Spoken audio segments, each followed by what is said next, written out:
Hey gang, welcome to my channel.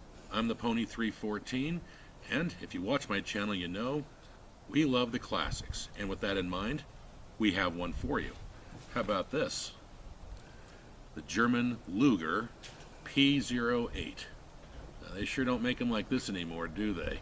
So let's take a look at this classic of both world wars. Okay, before we get started, could you do us a solid and hit that subscribe button? It helps out the channel. So, moving on, the classic German Luger.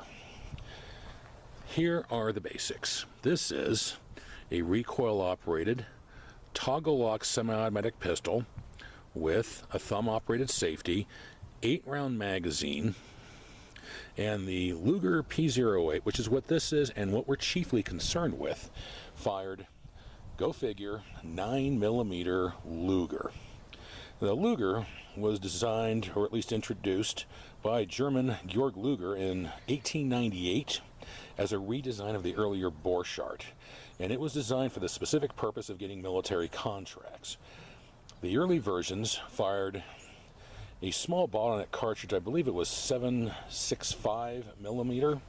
The Swiss adopted it, I think in 1900, maybe in 1901. That made them the first country to adopt an automatic pistol as a military standard sidearm. The United States tested them in the Philippines, were largely unimpressed for various reasons. The German Navy adopted a particular version in 1906, but the German Army was largely uninterested until 1908. And that was the year that Luger rechambered this in a brand new round called, say it with me now, 9mm Luger. And boy, did that round have a big future ahead of it. Now, the Luger came in a lot of different forms, a very just dizzying array of variants, long-barreled versions, some with detachable shoulder stocks, 32-round snail drum magazines, adjustable sights. Basically, the Luger had enough variants where it could be a pistol for all seasons. And it operated in a very interesting way that is so early 20th century. Let me see if I can do this without bumping the camera. Now, it didn't use a slide, it used this toggle. And so all you can really say is they don't make them like that anymore. But it was a standard for the German forces during World War I, and we Americans became very familiar with it when doughboys were bringing them home as war trophies.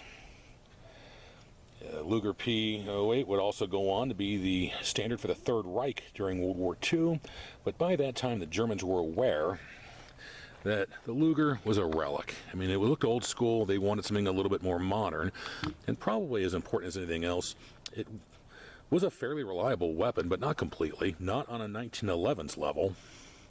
It had pretty fine tolerances for things like dirt and dust and mud, and so the Germans went looking for something new, and that eventually culminated in the Walther P38. That's another story, and one day we will get to it. But just like with their fathers, the GIs who fought in Europe coveted bringing home Lugers as war trophies, using them as currency. If you've ever seen the miniseries Band of Brothers, you'd probably already be familiar with it. I think the Germans took it out of production in favor of the Walther P38 in 1942, but it served to the end of the war. It was used by a number of different countries in one form or another, but it's chiefly associated with its country of origin, Germany. But so many came to the United States after both world wars. That's how they became available here. Let me go ahead and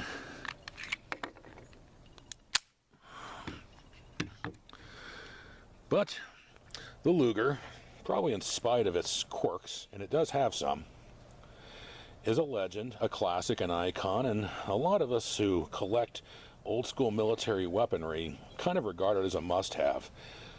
I got this one in 2001 when I was 27, when I was just really starting to build my military weaponry collection. I coveted it and couldn't wait to get it.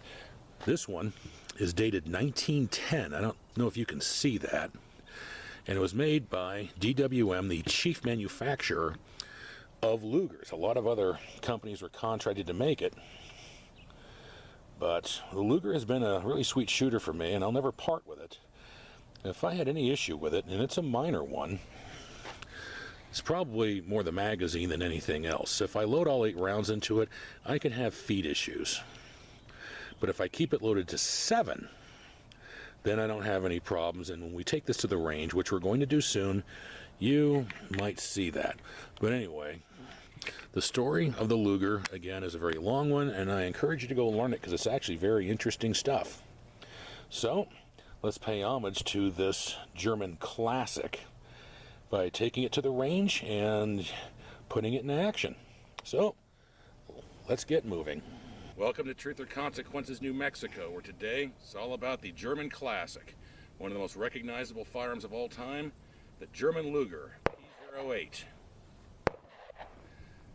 Well, we've got a magazine loaded up, 8 rounds of 9mm. Let's hit it.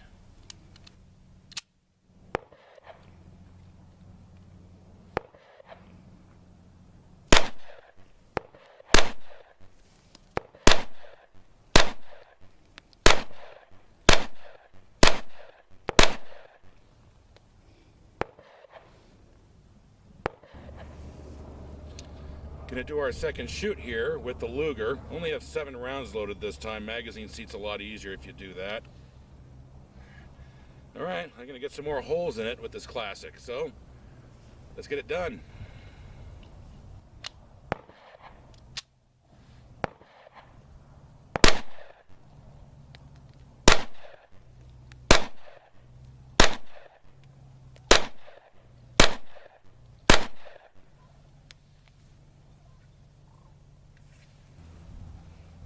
Alright everybody, one more magazine with the Luger. We really perforated our zombie bleeding target down there, and we're going to do it just a little bit more with this classic.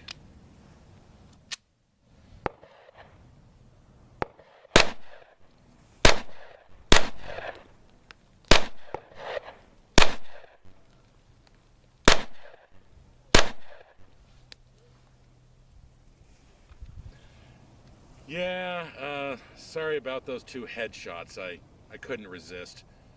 Besides, he's a zombie, and helpful to know if you can use a Luger to take down a zombie. You never know where or when you're going to be when the zombies rise. And they will, just letting you know. Anyway, that was our episode on the classic Luger P08. Thank you so much for watching. Do hope you enjoyed. If you like what we do on this channel, like, share, comment, subscribe. You know the drill. Anyway, I'm the Pony 314, and I'll see you at the range.